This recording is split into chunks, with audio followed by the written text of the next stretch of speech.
¿Qué papel jugamos los medios de comunicación en el panorama de crisis y alarma del viernes pasado durante los narcobloqueos en Guadalajara? ¿Se hizo bien la tarea o hay cosas que hay que mejorar? ¿Cómo deben comunicar los medios situaciones violentas en el momento en que están pasando? ¿Qué papel deben de jugar? De eso platicamos hoy aquí en Esferas. Bienvenidos.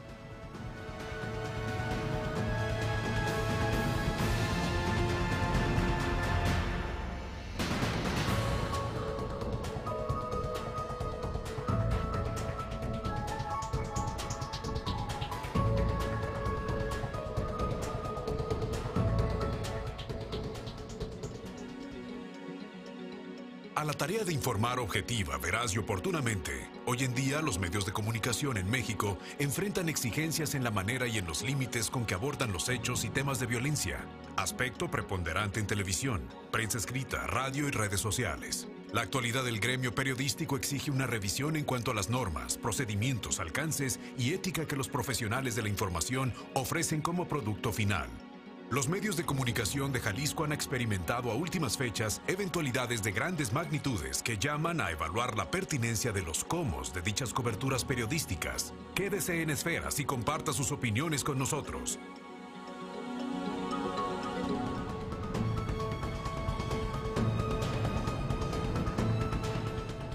Y para platicar acerca de este tema nos acompaña Darwin Franco, investigador de la Universidad de Guadalajara, que le pone la lupa especialmente a cómo trabajamos en los medios de comunicación. Bienvenido, Darwin. Hola, ¿qué tal? Muy buenas tardes. Buenas tardes. Oye, Darwin, a ver, platícame así a nivel general, ¿qué percepción tienes después de que tú estuviste siguiendo los medios el viernes, de cómo se cubrieron los narcobloqueos del viernes pasado?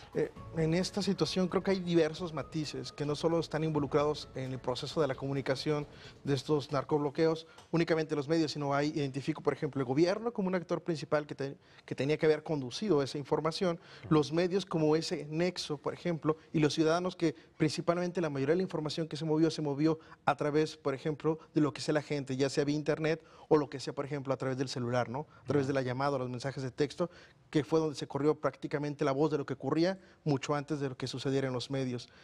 Creo que en este rol de los medios ante la información tuvo como dos perspectivas, es decir, hubo medios que entendieron que el rol que les tocaba hacer era de servicio social, es decir, y entonces tendrían ellos, o la tarea que tuvieron ellos, es informar los hechos que sucedían, por ejemplo, es decir, identificar los lugares que eran zonas de conflicto y ofrecer algunas alternativas en ese momento para que la ciudadanía pues pudiera evitar lo más posible, ¿no? Estar en la zona.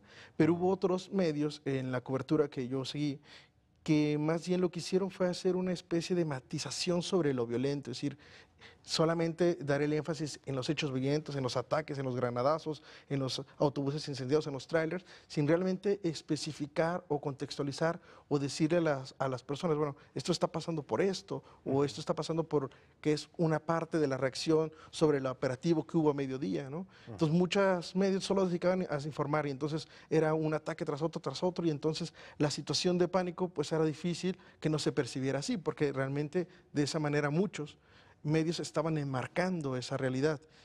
Y no solo ellos, sino también en las redes sociales había un sinfín de contenidos que hacían referencia a un ataque tras otro, y entonces lo que uno veía eran las fotos de los camiones incendiándose. Entonces la situación en términos de lo informativo era como sobreabundancia, es decir, pero había pocas explicaciones, pocas interpretaciones que a la gente al menos le diera a entender qué es lo que sucedía. Claro. Y en este caso, los medios de comunicación se empezaron a nutrir de lo que estaba diciéndose en las redes sociales, real y falso. Exactamente, sí. Creo que de la misma manera en cómo reaccionamos, por ejemplo, la ciudadanía ante el hecho, los medios también tuvieron una posición más reactiva, es decir, el periodismo no tiene que ser reactivo, más bien el periodismo tiene que ejercer su labor a partir de un proceso informativo, un proceso de contrastación de información, un proceso de verificación, de consulta, de información, de investigación, etcétera.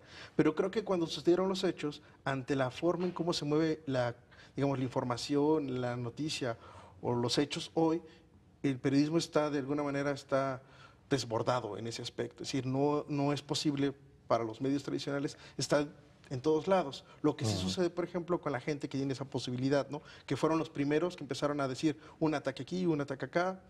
Lo importante o lo relevante de eso es que los medios, en lugar de agarrar un poco la distancia y decir, bueno, vamos a ver, vamos a comprobar si lo que se está diciendo en este termómetro de las redes sociales es cierto o no. Y al contrario, al momento de que sucedía algo, pues era más bien un poco la premura de decir, yo fui el primero que lo publiqué, y entonces, claro, yo retuiteo la foto del usuario que puso el camión, en lugar de primero detenerme a hacer mi trabajo. Claro, claro. Y hay que decir que mucho de lo que se dijo en las redes sociales y por consecuencia en los medios de comunicación resultó ser terminantemente falso. Y algunos medios de comunicación optamos por solamente estar dando la información que teníamos verificada con la gente que teníamos en el lugar o con fuentes de primera mano en el lugar que nos estaban confirmando esa información. Pero, pues ahora sí que hasta el más ducho se le va el pato, y yo hago acepto públicamente que justo porque nos dejamos llevar por una fuente, yo tuiteé, no lo dije al aire, pero tuiteé que había un bloqueo en Expo Guadalajara, o el Expo Guadalajara por Mariano Otero y Las Rosas, que se desmintió. Y este asunto lo traigo a colación por lo que está diciendo Darwin. Es muy importante que los medios de comunicación, antes de siquiera hacer algo tan aparentemente inocente como tuitear, verifiquemos la información, porque uno nunca sabe hasta dónde va a llegar.